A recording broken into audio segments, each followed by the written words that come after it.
The message arrived while most of Earth's population slept peacefully in their beds. Deep space monitoring stations picked up the transmission first. A cold digital voice speaking in perfect English through frequencies that should have been impossible to breach. Director Helen Walsh felt her coffee grow cold as she listened to the recording for the third time in her underground bunker beneath Geneva. People of Earth, the voice began without ceremony. You have been evaluated by the Deathworld Alliance. Your species has been classified as unworthy of continued existence. You have exactly 24 of your hours to surrender all military assets and prepare for processing. Resistance will result in the complete sterilization of your planet. The transmission included visual data that made Helen's hands shake. Massive ships hung in space beyond Jupiter's orbit, their dark holes bristling with weapons that could crack continents. The ships belonged to 3 different species, each more terrifying than the last. The Korvaxi vessels glowed with internal heat, their metal surfaces scarred by countless battles fought in the hearts of volcanoes. Trinity ice cutters reflected no light at all, their crystalline armor designed to survive in the depths of space where even stars feared to shine. The grim bioships pulsed with sickly green light, living weapons that had evolved in toxic swamps where every breath could kill. These were the rulers of known space, the survivors of worlds so harsh that other species used their names as curses. For 300 years, the Deathworld Alliance had swept across the galaxy like a plague of destruction. They believed only species forged in suffering deserved to inherit the stars. Gentle civilizations from garden worlds were exterminated, without mercy. Ocean dwellers were boiled in their own seas. Mountain peoples were buried under artificial avalanches. Helen summoned the emergency council within an hour. Presidents, prime ministers, and military leaders gathered via hologram in the secure chamber, their faces pale with the knowledge that humanity's first contact with alien life might also be its last. General Robert Kim spoke first, his voice steady, despite the circumstances. Our analysis indicates approximately 12,000 ships in the enemy fleet. Their technology is at least 2 centuries ahead of ours. Even if we launched every nuclear weapon on Earth simultaneously, we would barely scratch their paint. President Maria Santos of the European Federation leaned forward. What about our defense satellites? The orbital platforms? Might as well throw rocks at a hurricane, Admiral James Foster replied grimly. These beings have conquered civilizations far more advanced than ours. The Altarians had energy shields and faster-than-light travel. The Alliance turned their homeworld into glass in 3 days. Helen studied the tactical displays, showing Earth's pitiful defenses against an armada that could reshape planets. Humanity's greatest warships looked like toys compared to the smallest Alliance scout vessel. Yet something nagged at her about the transmission. The aliens had given them 24 hours when they could have simply opened fire. They wanted something besides just another dead world. There might be another option, Helen said quietly. Look at their history.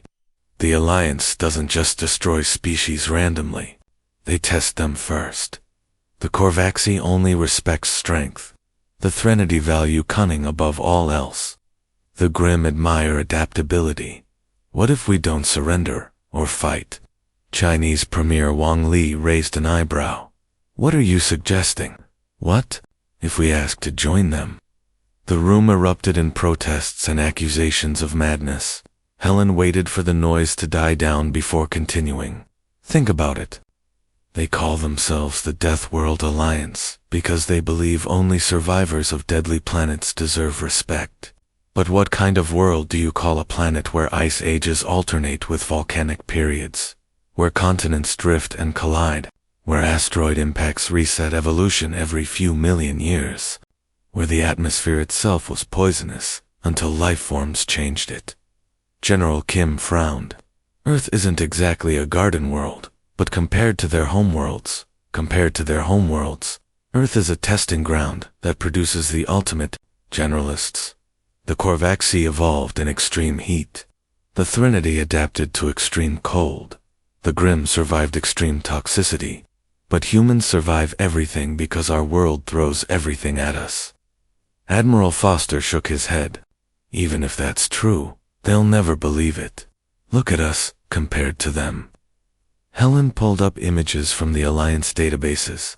The Korvaxi stood 3 meters tall, with armored exoskeletons that could deflect plasma fire.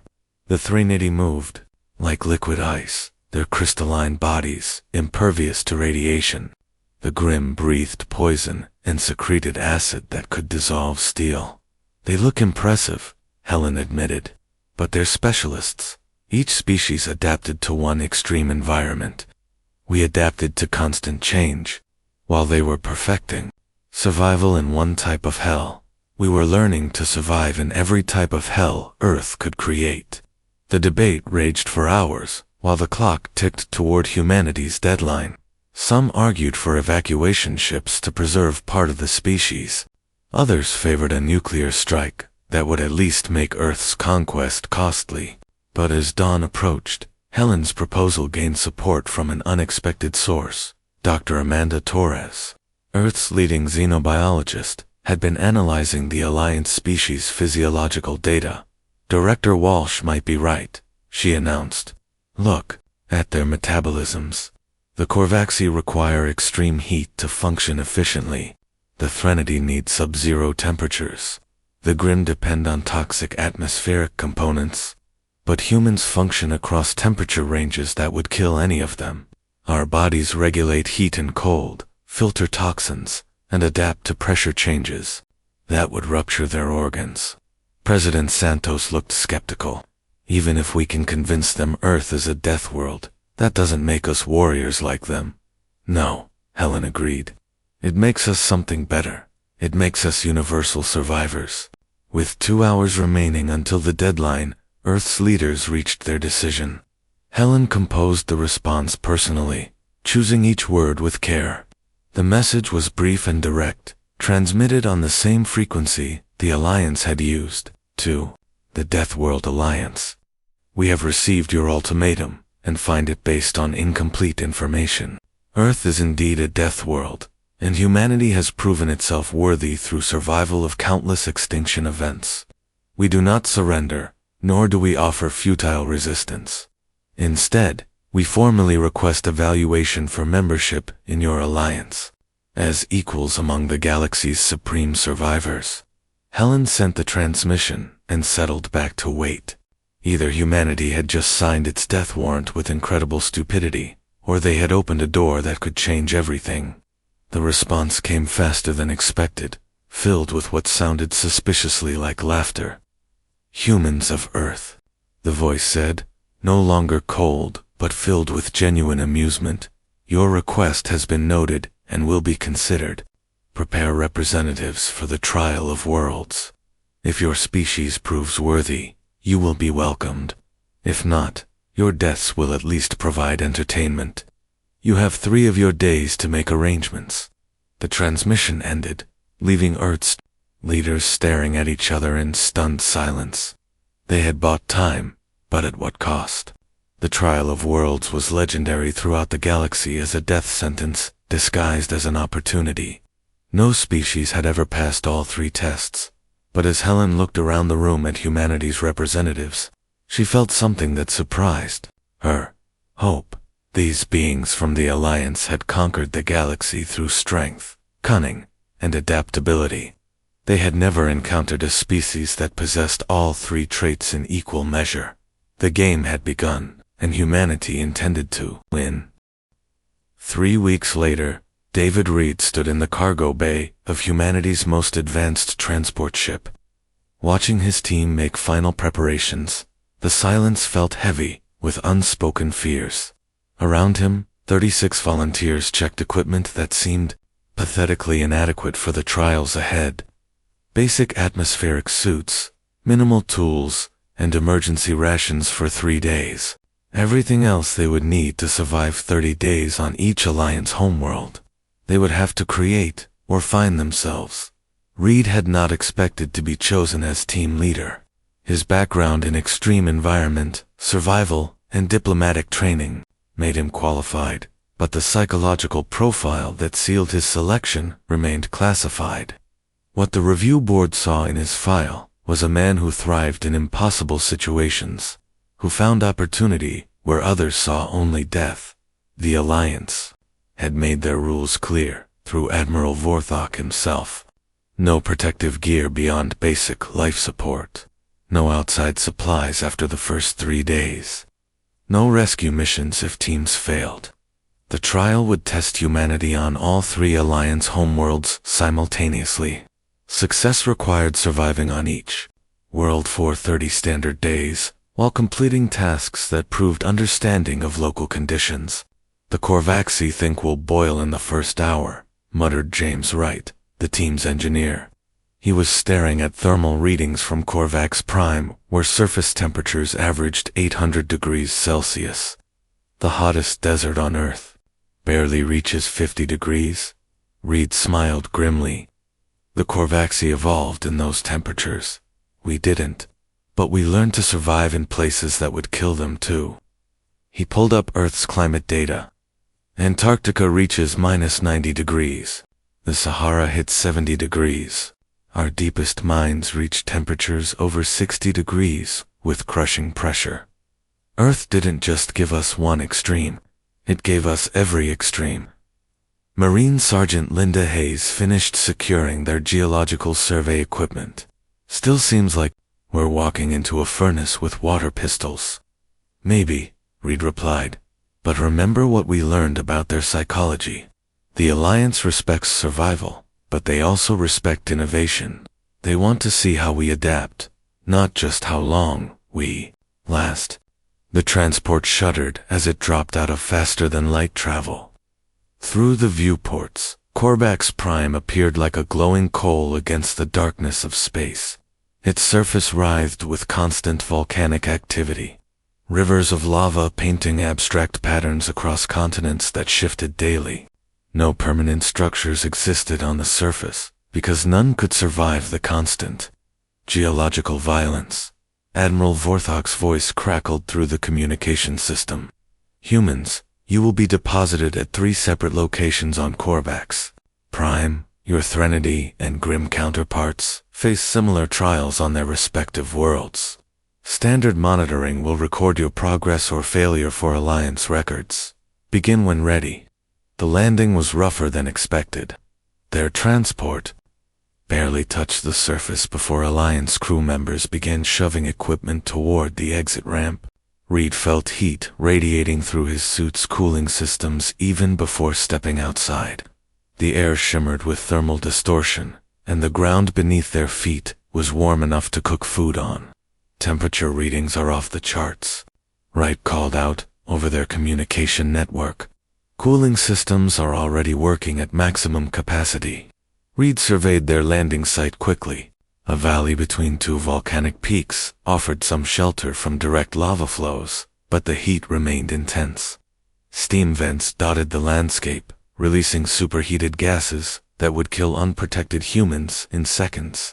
Yet he noticed something interesting about the geography. "Look at those rock formations." Red pointed toward a series of caves cut into the valley walls. "Those aren't natural erosion patterns. Something carved those out. Something that needed shelter from the heat." The team moved toward the caves, their suits' cooling systems working overtime. Inside the first cave, they found exactly what Reed had hoped for, a complex network of tunnels that led deep into the cooler interior of the mountain. The walls showed clear signs of tool marks, where some creature had expanded natural fissures into livable spaces. "Indigenous life forms," Hayes observed, examining the tool marks. "Smart enough to engineer their environment." Wright was studying the tunnel system with professional interest. "This is brilliant work. They used natural air currents to create cooling flows.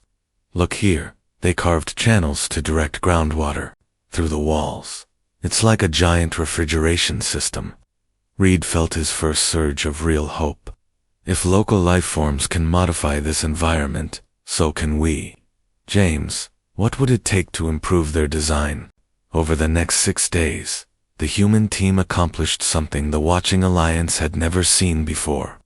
Instead of simply enduring Korvax Prime's brutal conditions, they began to thrive. Wright's engineering background, combined with equipment salvaged from their transport to create improvements to the ancient cooling system. Hayes's military experience helped them establish secure perimeters against the aggressive rock-boring creatures that emerged during volcanic events. But Reed's contribution proved most valuable. While his teammates focused on survival, he studied the planet's patterns. Volcanic eruptions followed predictable cycles. Lava flows carved temporary channels that cooled into navigable paths. Even the indigenous predators moved according to thermal patterns that could be mapped and predicted by the second week. The human team was not just surviving but actively exploring. They ventured onto the surface during the brief cool periods between eruptions, hunting the local rock borers for food and materials. Wright discovered that the creature's heat-resistant shells could be fashioned into better insulation. Hayes learned to predict and avoid the pack hunters that emerged from deep thermal vents. The Alliance monitoring teams grew increasingly agitated as they watched humans treat their most dangerous homeworld like an interesting camping trip. Admiral Vorthok himself demanded explanations from his subordinates. How are they moving around during surface thermal events? Vorthok asked his science officer. They appear to have mapped our volcanic cycles better than we have, sir. They predict eruption patterns 3 days in advance. Impossible. We have studied our homeworld for millennia. Yes, sir, but they're approaching it like a mathematical problem rather than a survival challenge. They treat the entire planet as a system to be understood, rather than an enemy to be endured. By the third week, reports from Threnox and Grimm were equally disturbing for Alliance leadership. Human teams on the ice world had not only survived temperatures that flash froze most metals, they had learned to work with indigenous ice mining creatures and establish trade relationships based on mutual benefit. On Grimm, humans were not just filtering the toxic atmosphere, but actively cultivating local plant life to create better air purification systems. Reed's team finished their 30-day trial with an achievement that stunned their observers. They had not merely survived Korvax Prime, but had established a permanent settlement. Their improved cave system could house 50 humans comfortably, while providing workshops for manufacturing equipment from local materials. They had domesticated rock borers as both food source and mining assistants. Most impressively, they had created detailed maps and survival guides that could enable future human colonization. Admiral Vorthok personally oversaw their extraction, his scarred exoskeleton gleaming with barely controlled anger and grudging respect. Your performance was adequate, he growled through the translator. The Alliance Council will review your results. Reed smiled politely. We appreciate the opportunity to demonstrate our capabilities. Korvax Prime is a challenging world, but it has tremendous potential for development. Vorthok's mandibles clicked in surprise. It is a test world. It exists to test worthiness, not to be developed. With respect, Admiral, every world has potential if you understand its systems well enough. We found Korvax Prime quite manageable once we learned its patterns. The flight back to Alliance territory was conducted in stony silence. Reed watched the volcanic world shrink behind them and allowed himself a small smile. Phase 1 was complete. Humanity had not just passed the trial of worlds, but had redefined what passing meant. The Alliance had expected desperate survival. They had witnessed casual competence. More importantly, they had seen humans accomplish in 30 days what their own species considered impossible, making Deathworlds livable through adaptation and innovation rather than brute force endurance. Reed knew the real test was just beginning. Surviving the trials would earn humanity membership in the Alliance, but survival was only the first step. The next phase would require something far more complex than enduring extreme environments. It would require earning trust while gathering intelligence, building relationships while mapping weaknesses, and convincing 3 warrior species that humanity belonged among them, while secretly preparing to destroy everything they had built. The transport docked with the Alliance command station above Korvax Prime, and Reed prepared to meet his new allies. Time to begin the real mission. 2 years had passed since humanity earned its place in the Deathworld Alliance, and Lieutenant Tom Brooks had learned to think like a machine. Every day aboard the Korvaxi dreadnought Flame of Conquest required calculating temperature differentials, monitoring thermal stress on human equipment, and maintaining the careful balance between competence and subservience that kept him valuable but not threatening. The Korvaxi found humans useful in ways they hadn't expected. Human tolerance for temperature variation meant they could work in sections of their ships where even Korvaxi struggled. The reactor cores that powered their massive vessels operated at temperatures that required Korvaxi crew members to work in short shifts, but humans could maintain them for hours at a time. More importantly, human engineering intuition often solved problems that Korvaxi brute force approaches couldn't handle. Brooks, Commander Zareth's voice rumbled through the ship's communication system. Report to Engineering Section 7. The thermal regulators are malfunctioning again. Tom made his way through corridors designed for beings half again his size, dodging Korvaxi crew members whose casual movements could crush human bones. The engineering section reeked of superheated metal and exotic coolants. 3 Korvaxi engineers stood around a massive control panel, their mandibles clicking in frustration. The temperature fluctuations are increasing, Senior Engineer Korthak explained without looking up. The automatic systems cannot compensate fast enough. Tom studied the readouts with practiced ease. Korvaxi engineering was impressive but inflexible. Their systems were designed to handle extreme conditions through overwhelming power rather than subtle adjustment. The temperature regulators worked perfectly under normal circumstances, but they couldn't adapt to the micro variations that occurred during combat maneuvers. The problem isn't with the regulators themselves, Tom said carefully.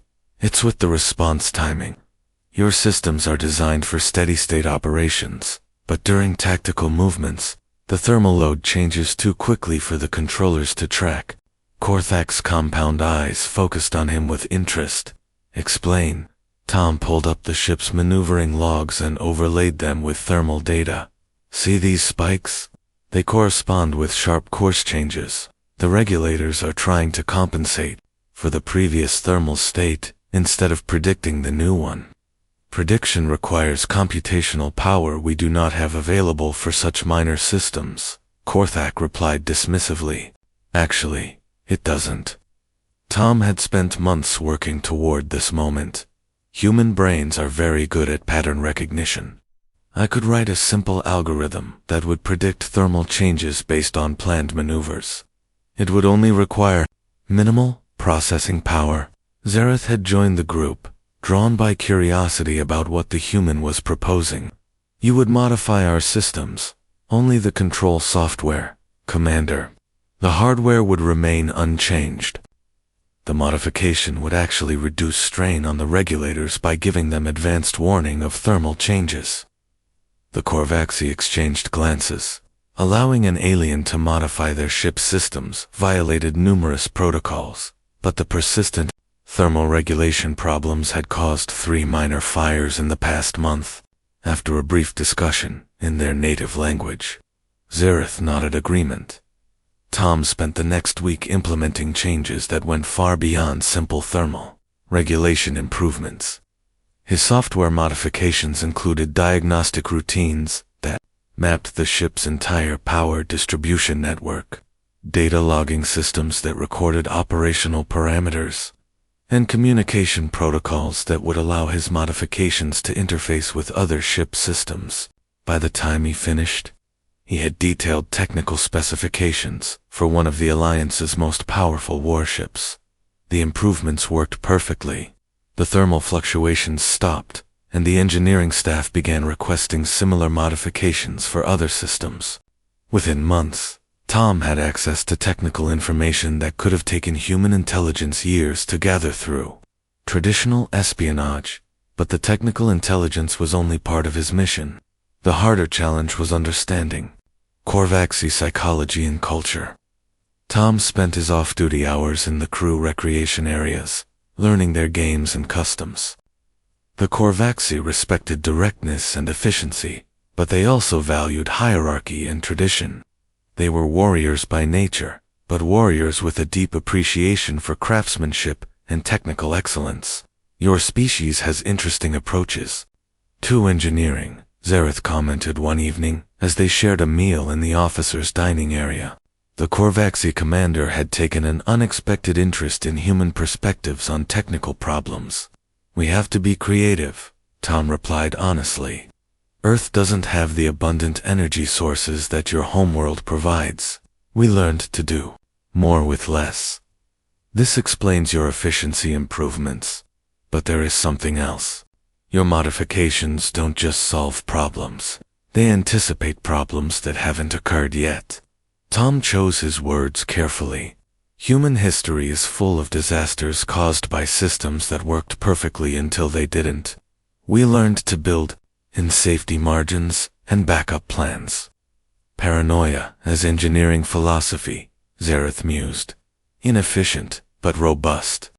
Survival as engineering philosophy, Tom corrected gently. Earth taught us that the universe is constantly trying to kill us. Our technology reflects that understanding. These conversations became regular occurrences. Zaroth was genuinely curious about human perspectives, and Tom found himself sharing insights that went beyond technical matters. He spoke about human philosophy, about the way Earth's constant environmental changes had shaped human thinking, about the human tendency to plan for worst-case scenarios. In return, Zareth shared Korvaxi history and culture. Tom learned about the Great Cooling, the period in Korvaxi history when their sun had dimmed and their species nearly went extinct. He learned about the clan wars that had shaped their military traditions, and about the philosophy of thermal supremacy that justified their conquest of cooler worlds. The universe is divided into the hot and the cold, Zareth explained during one of their discussions. Heat represents life, energy, growth. Cold represents death, stagnation, entropy. It is natural that hot world species should rule over cold world species. Tom nodded thoughtfully. An interesting perspective. But what about species like humans that thrive across temperature ranges? An anomaly, Zareth replied, but his tone suggested uncertainty. Your species challenges some of our fundamental assumptions about thermal hierarchy. Similar conversations were occurring throughout the Alliance fleet structure. Engineer Mary Collins, assigned to a Threnody ice cutter, was learning about their crystalline technology while subtly questioning their belief in cold world superiority. Medic Paul Harrison, working with Grim forces, was documenting their biological warfare capabilities while engaging them in discussions about the nature of adaptation and evolution. Each human was following the same basic strategy: demonstrate competence, build relationships, gather intelligence, and plant seeds of doubt about Alliance ideology. But they were also discovering something unexpected. Despite their fearsome reputations, the Alliance species were not the monolithic warrior cultures they pretended to be. The Korvaxi had scientists and artists alongside their warriors. Their military hierarchy concealed complex political factions with different views on expansion policy. Many younger Korvaxi questioned the resource costs of constant conquest, preferring technological development over territorial acquisition. The Threnody were even more politically complex. Their crystalline nature made them naturally analytical, and many had calculated that their current expansion rate was mathematically unsustainable. They continued conquest because their culture demanded it, but privately many longed for a more stable alternative. The Grimm were discovering that their pack-based social structure was poorly suited to governing a multi-species empire. Different packs had different priorities, and coordination between them was becoming increasingly difficult as their territory expanded. Tom began incorporating these insights into his intelligence reports to Earth. The Alliance was not an unstoppable force of nature, but a coalition of species held together by tradition, momentum, and mutual fear. Their individual strengths were impressive, but their combined weaknesses were exploitable. The breakthrough came during a joint training exercise involving all three Alliance species. Human observers were present as technical consultants, providing target analysis and communication support. Tom watched from the command center as Korvaxi heavy assault units, Threnody stealth forces, and grim biological warfare specialists attempted to coordinate their assault on a simulated enemy fortress. The exercise was a disaster. The Korvax direct assault approach conflicted with Threnody stealth tactics. Grim biological weapons contaminated areas that Korvaxi forces needed to occupy. Communication protocols were incompatible between species, leading to friendly fire incidents and missed objectives. The coordination problems are getting worse, Commander Zareth muttered to Tom as they watched another simulation failure. Each species fights well alone, but together we are less than the sum of our parts. Different evolutionary pressures created different tactical preferences, Tom observed. The Korvaxi evolved for direct confrontation in open terrain. The Threnody developed stealth techniques for crystal cave systems. The Grim perfected pack tactics for swamp environments. You're trying to combine three completely different approaches to warfare. The Alliance has conquered half the galaxy with these combined approaches. The Alliance has conquered half the galaxy despite these combined approaches, Tom corrected. Imagine what you could accomplish with better coordination.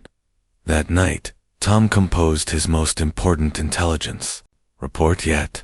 The Alliance was vulnerable not because they were weak individually, but because they were incompatible collectively. Their greatest strength was also their greatest weakness. Three species so specialized for their environments that they couldn't truly understand each other's perspectives. Earth's response came within days, encoded in routine supply manifests and personnel transfers. The second phase of the mission was about to begin. Humanity would not destroy the Alliance through military force or sabotage. They would destroy it through something far more insidious: improvement. Every human throughout the Alliance fleet received the same basic instruction: become indispensable. Then start fixing problems that no one had asked them to fix. The Alliance was about to learn why being helped by humans was far more dangerous than being opposed by them. The assault on the Celestial Federation should have been routine. 12 peaceful species huddled together on garden worlds, their defensive capabilities barely registering on Alliance threat assessments. Admiral Voigt had assigned minimal forces to the campaign, expecting completion within 30 standard days. The humans embedded throughout his fleet had volunteered for critical support roles, their enthusiasm for the mission impressing their Alliance commanders. Intelligence analyst Ryan Murphy sat in the command center of the Alliance flagship, surrounded by holographic displays showing troop movements, supply lines, and tactical projections. His official role was monitoring enemy communications and providing translation services for the diverse Federation languages. His actual role was ensuring the Alliance received exactly the information he wanted them to have. The Federation's Third Fleet has repositioned to the Altair system, Ryan reported to the assembled command staff. Sensor data indicates approximately 200 vessels, mostly light cruisers and defensive platforms. Commander Zareth studied the tactical display with approval. Standard defensive positioning. They're trying to protect their industrial worlds while maintaining fleet mobility. The positioning creates an opportunity, Ryan continued smoothly. If we approach from the Vega vector, we can bypass their sensor networks and achieve tactical surprise. Admiral Vorthek's mandibles clicked with satisfaction. Excellent analysis, human. Prepare the fleet for transition. What Ryan didn't mention was that his intelligence came from carefully edited Federation transmissions. The Third Fleet was indeed at Altair, but with twice as many vessels as he'd reported. supported by orbital defense platforms that Alliance sensors had somehow failed to detect. The approach vector he'd recommended would put Alliance forces directly into a carefully prepared kill zone. Similar scenarios were playing out throughout the Alliance command structure. Human personnel in logistics had miscalculated supply requirements by small but critical margins. Transport schedules were subtly adjusted to create delays at crucial moments. Communication protocols were modified to include encryption errors that would manifest during high-stress combat situations. The campaign began with textbook precision. Alliance forces emerged from faster-than-light travel in perfect formation, their massive ships spreading across multiple star systems, like a tide of destruction. The first battles went exactly as planned, with Federation defensive positions crumbling before superior Alliance firepower. But by the third day, small problems began accumulating into major disasters. Admiral, Communications Officer Breathen, announced, "We're receiving conflicting orders from the Threnody Fleet Command. They're reporting our agreed-upon rendezvous coordinates as empty space." Vorthek's compound eyes focused on the communication displays. "Human Murphy, verify our navigation data." Ryan examined the readings with apparent concern. "Our coordinates are correct, sir, but it appears the Threnody are using a different stellar reference frame. A minor calibration error in their navigation systems." "How minor?" "Approximately 0.03% deviation. Barely noticeable under normal circumstances, but at interstellar distances, it translates to several million kilometers displacement." The navigation error meant Alliance forces arrived at their objectives hours behind schedule, giving Federation defenders time to establish better positions and call for reinforcements. When the Threnody finally appeared, their attacks were poorly coordinated with Korvaxi assault forces, resulting in wasted ammunition and friendly fire incidents. Meanwhile, supply problems were cascading through the Alliance logistics network. Human engineer Lisa Chen had spent months optimizing the fuel distribution systems for the Threnody fleet, improving efficiency by 12%, while secretly introducing single points of failure. That would only manifest under combat stress. When Ice Cutter Captain Freya demanded maximum power for tactical maneuvers, her ship's fuel systems couldn't deliver. "The fuel processors are operating at maximum capacity," Chen reported from her engineering station. "But the feed lines are cavitating under high-flow conditions." Freya's crystalline features reflected her growing frustration. "Your modifications were supposed to improve performance, not limit it." "They do improve performance under normal operations," Chen replied honestly. "But combat conditions exceed the design parameters we used for optimization. The trade-off between efficiency and peak capacity wasn't apparent during testing."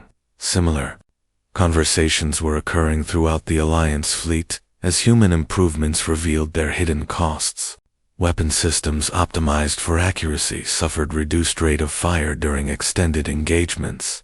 Shield generators tuned for maximum efficiency overheated under sustained bombardment. Communication networks designed for clarity suffered breakdown under high-volume traffic. But the most devastating problems were psychological rather than technical. Human personnel throughout the Alliance had spent 2 years building relationships with their alien colleagues, while carefully mapping their cultural and political tensions. Now those relationships became weapons. "The Korvaxi are questioning our commitment to the mission," Threnody, Captain Zelera confided to human advisor Michael Stone during a private meeting. "They believe we're deliberately withholding our stealth capabilities." Stone nodded sympathetically. "I've heard similar concerns from the Korvaxi command staff." Admiral Vorthok mentioned that Threnody forces seem reluctant to engage Federation ships directly. Reluctant. Zelara's crystalline structure resonated with indignation. "We've destroyed more enemy vessels than both other species combined." "I'm only reporting what I've observed," Stone replied carefully. "But there does seem to be some confusion about tactical priorities. The Korvaxi believe the campaign is falling behind schedule due to Threnody caution.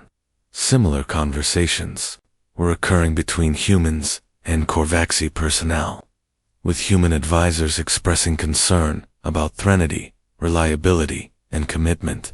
The Grimm received reports that both older species were discussing contingency plans that didn't include Grimm participation.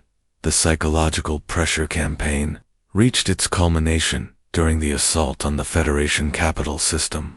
Alliance forces had finally achieved tactical coordination after days of mounting frustrations, and their combined fleet approached the heavily defended world with overwhelming superiority. Then every human-modified system in the Alliance fleet suffered catastrophic failures simultaneously. Navigation computers crashed during final approach vectors, sending ships careening toward friendly vessels. Communication networks overloaded and shut down, leaving fleet commanders unable to coordinate their forces.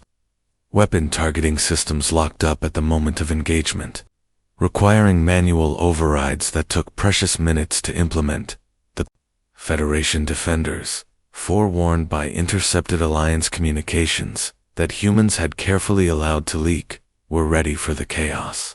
Their counterattack caught Alliance forces scattered and unable to respond effectively. In 6 hours of brutal combat, the Alliance lost more ships than they had in the previous 6 months of conquest.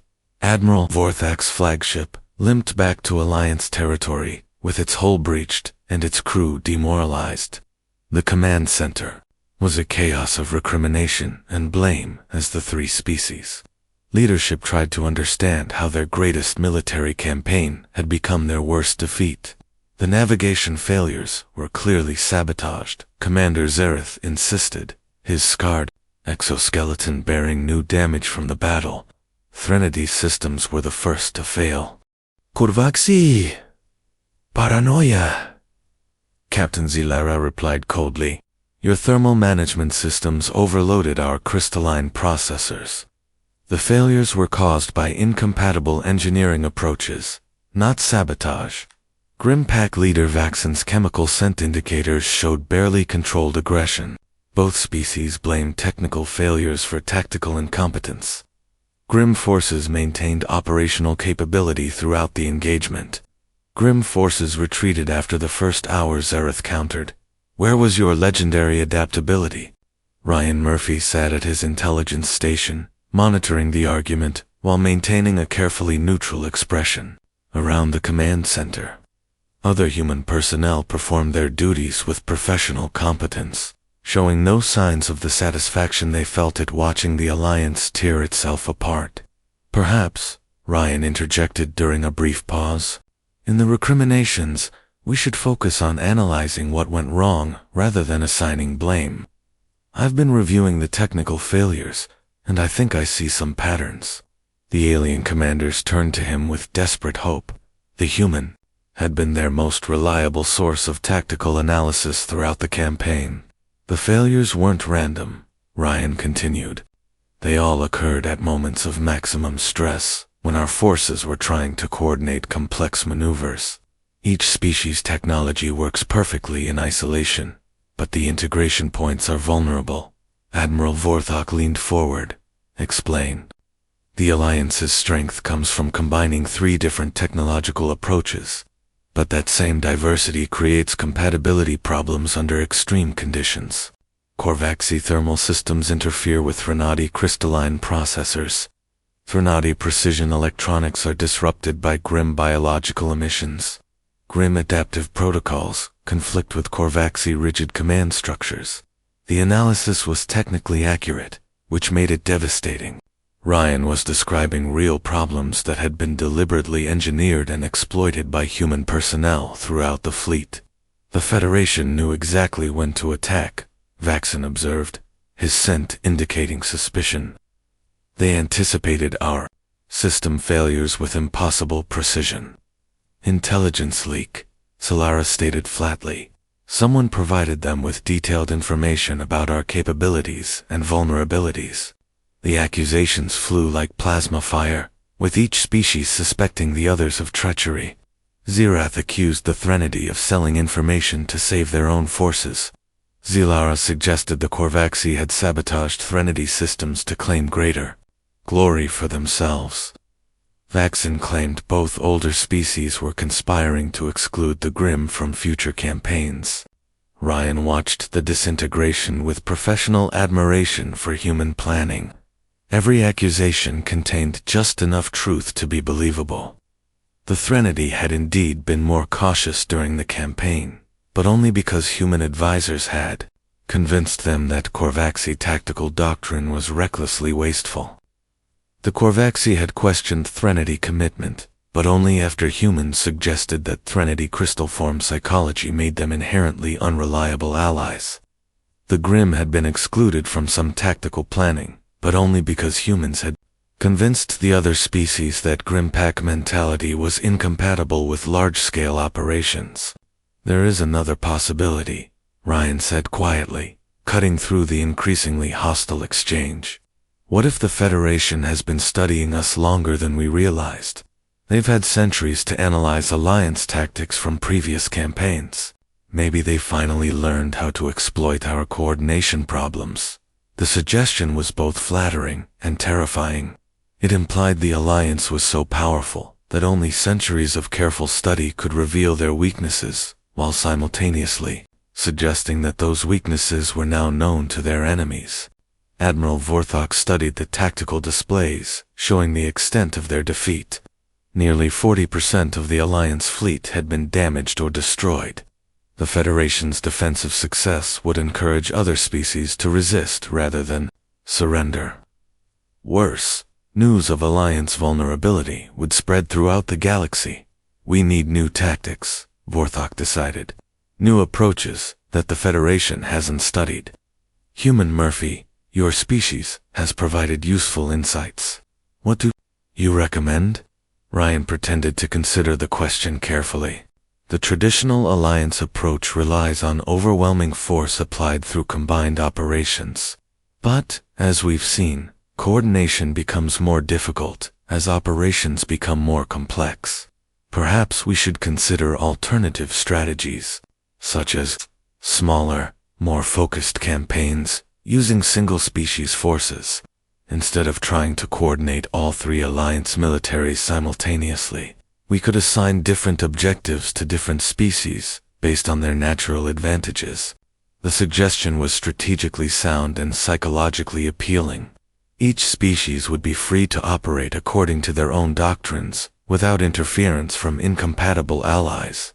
But it would also fragment Alliance power, making them vulnerable to coordinated resistance. Interesting proposal, Zilara admitted.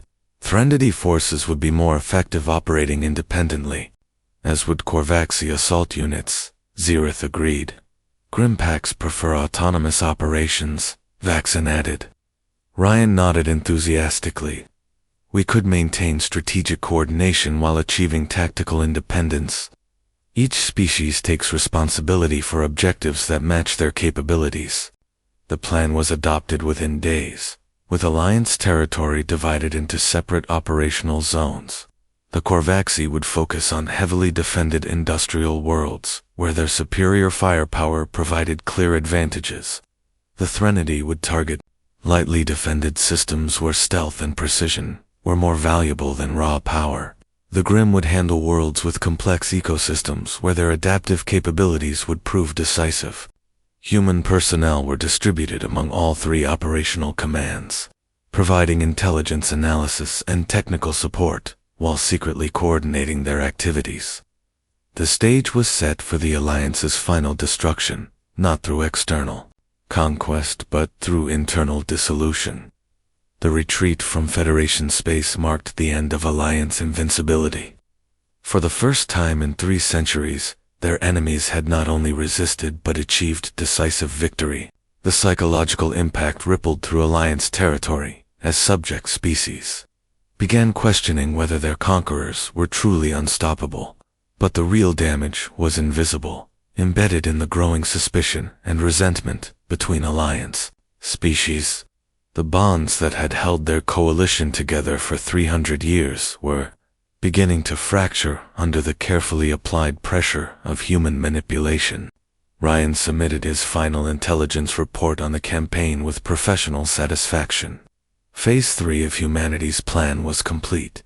The Alliance had been defeated not by superior enemies, but by their own incompatibilities, exposed and exploited by human advisors they trusted. The next phase would be even more delicate, requiring humans to guide the Alliance toward complete dissolution while maintaining their cover as loyal allies.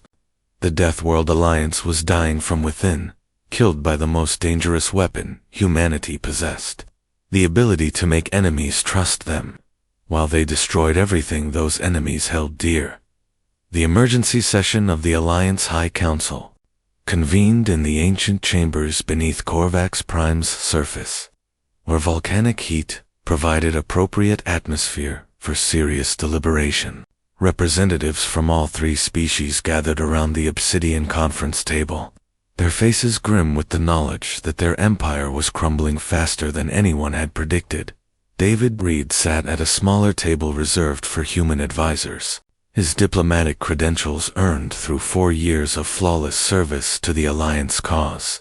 Around him, other human representatives maintained carefully neutral expressions while internally celebrating the approaching culmination of their mission. Admiral Vorthok spoke first, his voice carrying the weight of recent defeats. The Federation victory has encouraged resistance throughout our territory. 17 systems have declared independence in the past month. Our tribute collections have fallen by 30%. Subject species are forming mutual defense pacts. Commander Zalara's crystalline form refracted the chamber's heat shimmer as she added her report. Threnody Intelligence Network's report increased coordination among resistance groups. They're sharing tactical information about our operational patterns. Someone is teaching them how to exploit our weaknesses. Pack leader Vaxon sent indicators showed frustration and suspicion. Grim forces encounter prepared defenses everywhere we deploy. Enemy tactics anticipate our biological warfare capabilities. This suggests detailed knowledge of our methods. The reports continued for hours, painting a picture of an empire under siege from within. Every species the Alliance had conquered was finding new courage to resist. Every tactical advantage they had relied upon was being countered by increasingly sophisticated opposition. Reed listened with apparent concern, while mentally reviewing the intelligence network that had made this rebellion possible. For 2 years, human personnel throughout Alliance territory had been identifying potential resistance leaders, providing them with carefully edited Alliance tactical manuals, and establishing communication networks that enabled coordination between previously isolated groups. The beauty of the operation was its subtlety. Humans weren't directly supporting the rebellions, but simply ensuring that information flowed to where it would do the most damage. A Korvaxi patrol schedule accidentally left unsecured here. A Threnody stealth frequency inadvertently transmitted on an open channel there. Grim biological warfare countermeasures that somehow found their way into resistance databases. The pattern suggests coordinated intelligence sharing, Red offered during a brief pause in the reports. Someone with access to detailed Alliance operational data is providing it to resistance groups. Vorthok's mandibles clicked ominously. Internal security protocols have been implemented. All personnel are under surveillance. The leak might not be intentional, Reed continued. Our communication networks are complex, with interface protocols between 3 completely different technological approaches. Data could be bleeding through integration points without anyone realizing it. The suggestion was both plausible and devastating. It implied that the Alliance's greatest strength, their technological diversity, was also creating vulnerabilities that could be exploited by anyone with sufficient understanding of their systems. We need new approaches, Zillara stated flatly. The traditional methods are clearly compromised. Reed had been waiting for this moment for months. If I may make a suggestion, honored counselors, perhaps the problem isn't with your tactical approaches, but with your strategic assumptions. The chamber fell silent. A human advisor questioning Alliance strategy bordered on blasphemy. but Reed's track record of useful insights had earned him unusual latitude. "Explain," Vorthok commanded. Reed stood and activated the chamber's holographic display system. "The Alliance has operated on the principle that strength comes from conquest and submission, but that model has inherent limitations." The display showed Alliance territory as it existed at its peak, followed by projections of current rebel activity and projected expansion of resistance movements. Every conquest creates enemies who remember their freedom. Every enslaved species becomes a potential rebellion. Every act of brutality generates more hatred than fear. The mathematical progression is unsustainable. Reed switched to economic projections, showing resource allocation between military expansion and internal development. Military conquest requires increasing resource investment to maintain control over growing territory, but those resources come from the territories being controlled, creating a negative feedback loop. Eventually, the cost of maintaining empire exceeds the benefits of expansion. Commander Zelora studied the projections with growing interest. These calculations assume resistance will continue increasing. "Resistance always increases unless the underlying causes are addressed," Reed replied. "Fear is temporary. Hatred is permanent. The Alliance rules through fear, which means your control erodes with time unless constantly reinforced through greater violence." Pack leader Vaxon's scent indicators showed confusion. "Alternative approaches exist." Reed smiled internally while maintaining a thoughtful expression externally. "Several alternative models have proven successful throughout galactic history. Economic cooperation instead of military conquest. Technology sharing instead of resource extraction. Mutual defense pacts instead of subjugation." "Weakness," Admiral Vorthok stated firmly. "Deathworld species rule because they are strong enough to take what they want." "Respectfully, Admiral, the Alliance's current situation suggests that pure strength has limitations.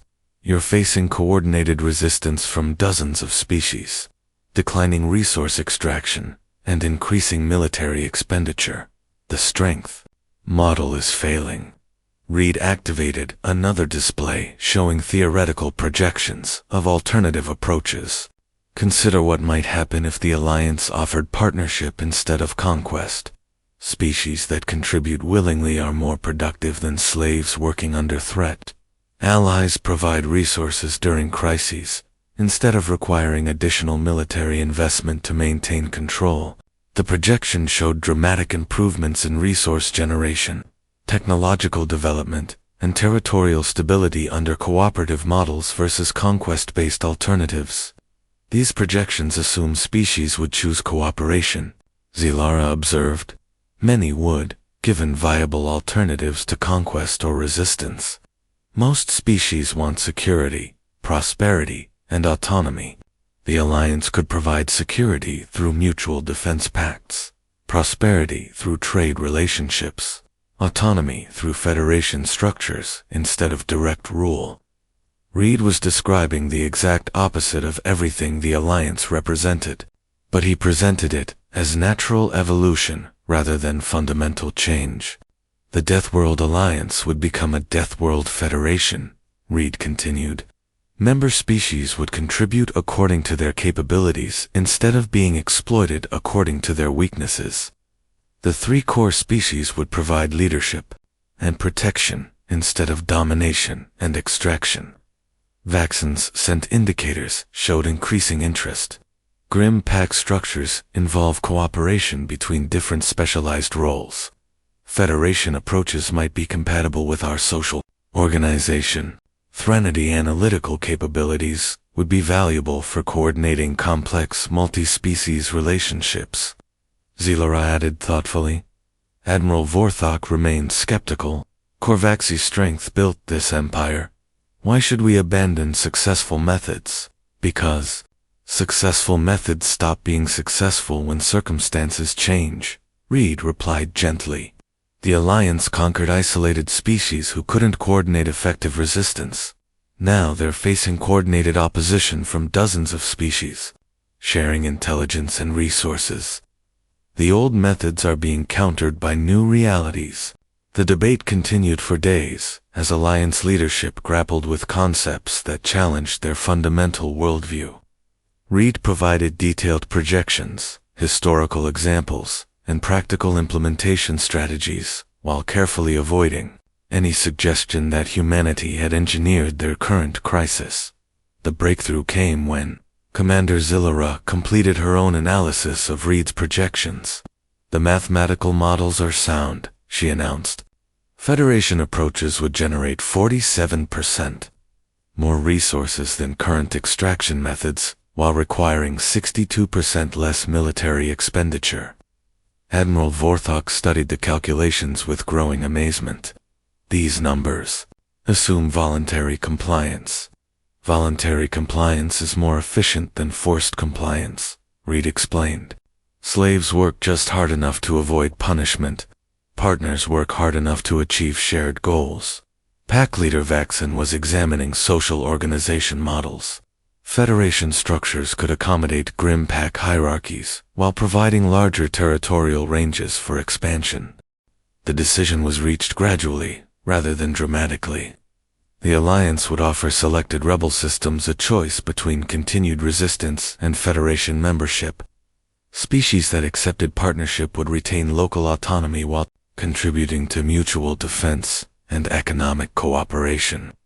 Those that refused would face traditional conquest. Reed volunteered to serve as humanity's representative in negotiating these new relationships, a role that would give him unprecedented access to Alliance strategic planning, while positioning humans as mediators between the former conquerors and their former victims. The first Federation agreements were signed within weeks, with several rebel systems accepting partnership terms that seemed impossibly generous compared to previous Alliance policies. Resource extraction increased immediately as voluntary contributors provided materials that had previously required military enforcement to obtain. But the real victory was psychological rather than economic. The legendary Deathworld Alliance, Terror of the Galaxy, was publicly admitting that their previous methods had failed. Species throughout their territory began demanding similar Federation agreements, while those still under traditional control increased their resistance efforts. The Alliance was dissolving from within, transformed from a military empire into a loose federation of increasingly independent systems. The three core species found themselves competing with each other for influence over new member species rather than coordinating conquest of external enemies. Reed composed his final intelligence report to Earth with deep satisfaction. Humanity had accomplished the impossible. They had convinced the galaxy's most feared predators to voluntarily abandon everything that made them dangerous. The Deathworld Alliance was dead, replaced by a federation that existed primarily to serve human interests while maintaining the illusion of continued alien leadership. The war was over, won without firing a shot through the most devastating weapon in humanity's arsenal, the ability to make enemies believe that destroying themselves was their own idea. Reed looked out through the chamber's observation ports at Alliance ships docking peacefully with former enemy vessels, preparing for joint scientific expeditions that would have been impossible under the old system. Humanity had inherited the galaxy not through conquest, but through careful manipulation of those who thought they were the conquerors. The greatest victory in human history would never be celebrated, because its victims would never realize they had been defeated.